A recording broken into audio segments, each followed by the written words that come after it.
je suis? Mon nom est Nathalie Lasselin.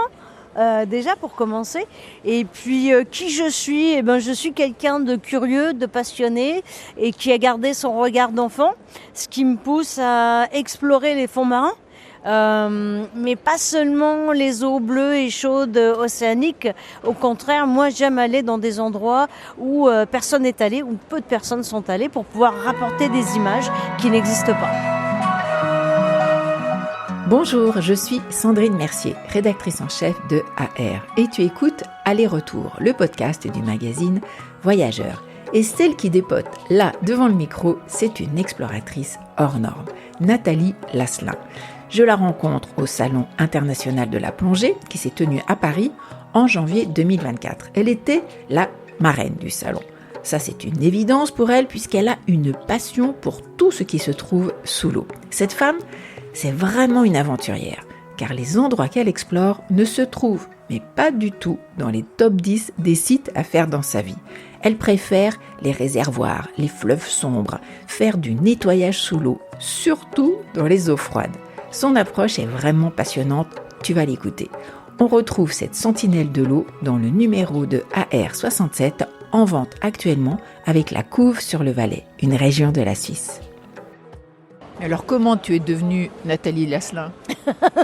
À la naissance, j'étais pas Nathalie Lasselin parce que j'étais pas prédestinée à être plongeuse exploratrice. Je ne viens pas d'une famille qui habitait sur le bord de la mer. Je peux pas dire non plus que Cousteau m'ait inspirée. Moi, c'est plutôt Jules Verne. Et je suis devenue Nathalie Lasselin tout simplement parce que je voulais aller au-delà de la ligne d'horizon. Je voulais aller voir qu'est-ce qui se passait dans ces endroits qui sont cachés. C'est un peu comme être un petit enfant et il y a un petit rayon de lumière en dessous de la porte, mais la porte est fermée. On se dit mais il faut que j'arrive à passer cette porte pour aller voir ce qu'il y a de l'autre côté. Donc j'ai commencé en fait ma carrière après mes études à l'université en cinéma et j'ai travaillé à l'Office national du film du Canada et je suis au départ chef opérateur de métier. Et par la suite, quand je me suis mis à la plongée, un peu plus tardivement dans ma vie, et que je me suis dit, bon, là, ça va, j'ai une bonne flottabilité dans l'eau, maintenant, je peux apporter une caméra. Et la minute où j'ai mis la tête sous l'eau, ça a complètement changé ma vie, et je me suis spécialisée à faire des documentaires sous-marins, des explorations sous-marines. Nathalie est ch'ti, du nord de la France, mais ça fait 30 ans qu'elle vit à Québec City. Tu reconnais peut-être sa pointe d'accent. Elle est d'ailleurs devenue membre de la Société royale de géographie du Canada, spécialisée dans le documentaire sous-marin. Alors qu'est-ce qui la pousse à explorer les fonds dans des milieux polaires ? On la retrouve avec sa tuque, comme disent les Québécois, comprendre son bonnet vissé sur la tête. Il faut dire qu'il fait pas chaud. On est sur le salon de la plongée en janvier dernier, pendant le montage des stands. C'est où l'endroit le plus insolite où tu es plongée ? L'endroit le plus insolite, je pense qu'il y a plusieurs endroits où je plonge qui ne sont pas ceux qu'on verrait dans le top 10 des sites de plongée à faire dans sa vie. Un des endroits les plus insolites que j'explore actuellement, c'est le réservoir Manicouagan. Donc c'est le 4e plus gros cratère d'impact au monde qui est maintenant un réservoir hydroélectrique dans lequel il y a une forêt boréale complètement submergée. Donc c'est de plonger entre les arbres dans une forêt jusque quasiment 100 mètres de profondeur et ça descend beaucoup plus bas. Donc c'est complètement insolite parce que c'est un endroit absolument atypique et on a l'impression d'être dans l'espace, mais cette fois-ci un espace intérieur, un espace aquatique et c'est absolument fascinant. Et cette forêt, elle est immergée depuis combien de temps alors ? C'est une forêt qui s'est fait submerger il y a une 60aine d'années. En fait, lors de la création du réservoir Manicouagan, avec le barrage Manic 5, à une époque où l'hydroélectricité était devenue publique. Et depuis, en fait, ce qui est un peu malheureux dans l'histoire, et c'est l'histoire qu'on ne connaît pas, c'est que ce sont des terres autochtones qui ont été noyées. Donc c'est un petit peu comme si je vous disais, vous savez, le lieu où votre grand-père est né, vous aimeriez y amener vos enfants, mais vous ne pourrez jamais y retourner. Parce qu'à l'heure actuelle, c'est à 150 mètres en dessous de la surface. Tout ce territoire-là, sur lequel ils vivaient pendant 9 mois par année, n'existe plus pour eux, ou en tout cas n'est pas accessible. Donc pour moi, mon travail, c'est vraiment d'aller rapporter des images comme un témoignage et rendre honneur à cet endroit-là et à sa résilience. Au nord du 51e parallèle, l'astroblème Manicouagan avec ses 85 km de diamètre, est l'un des plus grands au monde et sans aucun doute le plus fascinant visible de l'espace. On a souvent pris la mer comme une poubelle en fait, ni vue ni connue, je t'embrouille et hop, tout disparaît. Qu'est-ce que vous avez vu vous sous l'eau ? Malheureusement, je crois que j'ai un peu tout vu en termes de pollution. Je fais beaucoup de nettoyage sous-marin, notamment dans le fleuve Saint-Laurent, là où j'habite. On a retiré plus de 14 tonnes jusqu'à maintenant des eaux du fleuve Saint-Laurent. Et malheureusement, tout ce qui est sous la surface, on ne le voit pas, ça n'existe pas. On est un petit peu dans ce regard qui nie un petit peu cette réalité-là. Alors, ce qu'on est capable de ressortir de l'eau, on a sorti des motos, des armes à feu, des poubelles, des statues, des bouteilles évidemment, des mégots, tout ce qu'on veut, du plastique bien évidemment.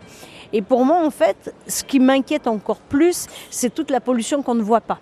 Parce que la pollution visible, avec de la bonne volonté, avec des bénévoles, etc., on va pouvoir l'enlever.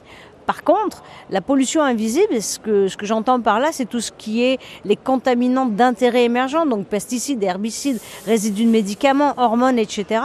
Elle n'est pas visible. Donc comment on peut s'en débarrasser ? Et ça, malheureusement, on ne peut pas le faire avec de la bonne volonté. En tout cas pas pour le traitement, ça va nécessairement prendre des installations très très coûteuses avec de l'ozonisation pour pouvoir nettoyer tous ces polluants qui sont à l'heure actuelle dans nos rivières et dans nos fleuves. Mon projet, c'est de faire une traversée comme si j'étais une goutte d'eau, d'un bout à l'autre de l'île de Montréal, sur un parcours de 70 km. La raison pour laquelle je veux faire ça, c'est que je me demande qu'est-ce qu'on est prêt à faire pour un verre d'eau. C'est vrai qu'ici au Québec, partout autour, il y a de l'eau. Et on pense que c'est infini. L'eau, c'est toujours la même quantité qu'il y a sur la planète. L'eau potable que l'on boit, il faut la traiter et ensuite on la retraite avant de la rejeter à l'environnement. On relargue beaucoup de contaminants qui se ramassent dans l'environnement puis qui vont finir par avoir des impacts. On met nos poubelles dans notre eau potable. C'est notre eau potable, on va la boire après. Et donc tu as traversé le Saint-Laurent, j'ai vu, c'est un exploit assez incroyable, non ? 30 heures, c'est ça, sous l'eau, et qu'est-ce que tu as fait pendant tout ce temps-là ? Ouais, en fait, j'ai fait une traversée du Saint-Laurent le long de l'île de Montréal sur 70 km. Ça m'a pris 30 heures au total, du vendredi matin au samedi soir. Et j'ai voulu faire ça parce que le fleuve Saint-Laurent, c'est la source d'eau potable pour 80% de la population du Québec. Mais très souvent, on ouvre le robinet et on ne sait pas d'où ça vient l'eau. Et on la prend un peu pour acquis. Et en même temps, pour moi, c'était de faire une plongée d'engagement réellement et de dire aux gens, vous savez, ce fleuve-là, il faut y faire attention. Et vous, qu'est-ce que vous êtes prêts à faire pour un verre d'eau ? Parce que si demain matin, vous n'avez pas d'eau à boire, dans 3 à 5 jours, vous êtes mort. Peu importe si vous êtes riche, pauvre, peu importe d'où vous venez, on est tous au même diapason ou presque. Donc partant de là, pour moi, c'est extrêmement important aussi de profiter de mon expertise et de mon engagement pour la plongée pour partager cette sensibilisation avec mes concitoyens. Et là, tu as retracé des contaminants aussi ? Oui, effectivement. Donc, ce que j'ai fait lors de ce projet-là, c'est que j'ai fait des plongées sur 350 km à relever des échantillons d'eau et de sédiments pour justement détecter les traces de ces contaminants d'intérêt émergent. Et là, on se rend compte qu'effectivement, il y a des traces d'hormones et dans certains endroits, ça va provoquer une féminisation des alevins. Et là, on se dit, ok, si eux ont déjà des conséquences, quelles sont les conséquences sur nous dans 5 ans, 10 ans, 15 ans, 20 ans, 30 ans ? Malheureusement, avec ce type de pollution-là, on ne peut pas le savoir à court terme, mais à long terme, on va se rendre compte de tous les effets délétères que ça peut avoir sur notre vie et sur notre corps. Je pense qu'à l'heure actuelle, il faut vraiment prendre conscience du fait que si on change nos comportements pour vivre une meilleure harmonie, c'est pas pour le faire pour les générations futures, parce que ça c'est extrêmement flou, mais finalement c'est de le faire pour soi-même, c'est un cadeau qu'on se fait. Très souvent on se rend pas compte que si on fait attention à ce qu'on mange, à ce qu'on consomme, la façon dont on prend soin de notre environnement, si l'air qu'on respire est de meilleure qualité, etc., c'est un cadeau qu'on se fait à nous. Parce que jusqu'à preuve du contraire, on a juste un corps. Je sais qu'on peut faire beaucoup de choses avec la science et la médecine, mais on a quand même juste un corps. Alors, plus on va en prendre soin, plus on va prendre soin de la nature autour de nous, et en meilleure santé, on va tous se retrouver. Ton dernier message, ce serait quoi ? Mon dernier message, ce serait de prendre soin de nous, des gens qui sont autour de nous, de nos familles, de nos voisins, de nos amis, et de tout faire pour prendre soin aussi de la nature qui nous entoure. Et si on y prête vraiment attention, on va se rendre compte que ça nous revient directement. Plonger en eau froide, comme vous le faites assez souvent, qu'est-ce que ça change par rapport à de l'eau chaude ? Plonger en eau froide, je pense que ça garde jeune. En tout cas, ça nous fait sentir vivants. C'est sûr que physiquement, effectivement, c'est plus demandant, ça nécessite un équipement de plongée qui est différent. Par contre, c'est des endroits qui sont différents parce que, notamment, lorsque la vie marine va se rendre dans ces endroits-là, ça va être pour des raisons spécifiques. Lorsque je vais en Arctique, ça fait une dizaine d'années que chaque année je vais en Arctique, et qu'on campe sur la banquise et qu'on plonge le long d'un iceberg, c'est une expérience absolument unique parce qu'on est dans quelque chose d'éphémère et qui devient de plus en plus éphémère. Même si la banquise revient chaque année, il est de plus en plus difficile de prédire quand la banquise va commencer à se former et quand elle va se fractionner, se casser et disparaître pour l'été. Alors pour moi, plonger en eau froide, oui, c'est là où on se sent particulièrement humain, avec toute la sensibilité qu'on peut avoir et toutes les limites qu'on peut avoir et qu'on va vraiment ressentir. Ressentir le froid, c'est se sentir vivant, même si parfois ça fait un peu mal, mais c'est là où on est vivant. On est capable de vivre toutes ces sensations-là et ces émotions-là. Et c'est ça qui, pour moi, est beau, c'est de pouvoir ressentir toutes ces sensations en plus de voir un spectacle devant nous qui est imprévisible et qui est unique et éphémère, quoi. Et la plus belle rencontre que vous avez faite sous l'eau ? Ça, c'est difficile comme question, la plus belle rencontre, parce que on pourrait penser parfois, effectivement, quand j'ai vu certains requins, que ce soit les grands blancs ou requins océaniques, c'est super impressionnant. De voir un morse à fleur d'eau, c'est impressionnant. Par contre, je dois avouer qu'une des rencontres que j'ai faites il y a quelques années, qui est complètement anodine, pour beaucoup peut-être, c'est d'avoir trouvé des hydres, notamment dans le réservoir Manukuagan, et de faire des recherches sur cette espèce qui est considérée comme immortelle. De toute façon, c'est mythique quand on parle des hydra dans la mythologie. Et ce sont ces petits animaux qui peuvent se faire sectionner et qui vont se régénérer, revivre, et qui sont vraiment considérés comme immortels alors qu'ils sont de 1 centimètre, peut-être 1,5 centimètre. Et ça, pour moi, c'est fascinant de pouvoir aiguiser mon regard sur les choses qui sont de petite taille plutôt que de toujours chercher ce qu'il y a de plus gros, de plus impressionnant, mais de revenir à ce qui est finalement à la base de la chaîne alimentaire, à la base de la création. Et quelle tête ça a, une hydre ? Ça n'a pas vraiment une tête, ça a plus comme une tête d'épingle à la limite. Ça peut être transparent, ça peut être translucide rose, translucide brun ou translucide vert. Dépendamment aussi de la température de l'eau, elles vont avoir une façon de se reproduire qui est différente. Donc c'est vraiment une espèce qui a l'air très très rudimentaire. Et quand on la regarde au microscope, on va se rendre compte qu'il y a d'autres espèces qui se promènent sur cette espèce-là, mais qui sont absolument invisibles à l'œil nu. Plonger, c'est méditer aussi, vous dites. Oui, dans le sens où on peut plonger pour toutes sortes de raisons. Alors, il y a des personnes qui vont plonger pour voir quelque chose de spécifique, d'autres personnes qui vont plonger pour se sentir dans un état spécifique, notamment si je pense aux personnes handicapées, de pouvoir être dans l'eau, d'être libéré du poids de son corps, c'est quelque chose d'absolument fantastique. Et pour moi, la plongée, quelque part, c'est une méditation, une forme de méditation, en ce sens que on n'a plus d'interférence du monde, civilisé ou externe. Donc le téléphone, il reste à la surface, même si malheureusement la technologie me fait craindre qu'on va bientôt avoir des appels sous l'eau, mais on n'est pas obligé de le prendre, le téléphone, et c'est ce moment-là où on s'entend respirer, on est vraiment mieux connecté à nos sensations, à notre corps, et on regarde autour de nous tout simplement ce qui se passe, et on est vraiment dans le moment présent. Lorsque je fais de la plongée dans les grottes souterraines, on n'a pas d'autre choix que d'être absolument présent dans ce qu'on est en train de faire. Être un plongeur ou une plongeuse responsable, qu'est-ce que ça veut dire ? Être un plongeur ou une plongeuse responsable, c'est comme être un citoyen du monde responsable, ce qui veut dire qu'on va vivre le plus possible en harmonie avec l'environnement. Ça veut dire quoi en harmonie avec l'environnement ? Ça veut dire que ce n'est pas nous contre la nature. Nous faisons partie de la nature.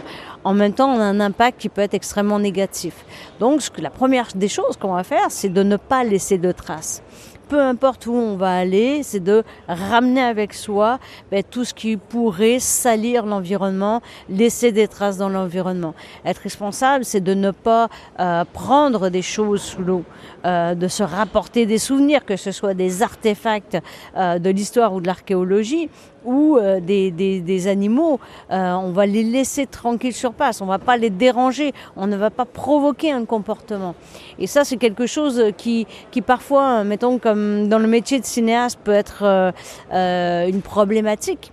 Parce qu'il y a deux clans, je dirais quasiment chez les cinéastes, ceux qui n'ont pas de scrupules à provoquer des comportements animaliers pour pouvoir avoir les images, le vidéo, le film exceptionnel, et ceux qui disent peut-être que je n'aurai pas ce plan-là, tant pis, peut-être que je gagnerai pas le grand prix à tel ou tel truc, mais je n'aurai pas d'interférence avec les animaux. Donc c'est d'essayer de trouver un juste milieu, une juste balance là-dedans. Vous avez plongé en Méditerranée là, en novembre 2023 pour essayer d'aller voir en quoi elle était peut-être morte, cette mer ou pas. Vous l'avez trouvée comment ? Alors, je ne suis pas une experte de la mer Méditerranée. J'y ai plongé à quelques reprises dans ma vie, pas tant que ça. D'ailleurs, lors du salon, il y a un film qui va passer dont le titre est « La Méditerranée n'est pas morte » ou « n'est pas encore morte ». Je l'ai trouvé, somme toute, à l'endroit où j'étais. On s'entend, c'est un instantané. C'est un endroit, c'était près de Port-Cros. C'est très joli, évidemment. Après, c'est sûr que comme n'importe quel lieu de nature, avec la densification de la population, la démocratisation des activités de plein air, on se doit d'être de plus en plus vigilant pour la protéger. Maintenant, c'est pas un portrait en noir et blanc et loin de moi l'idée d'être complètement négative par rapport à ce qui se passe.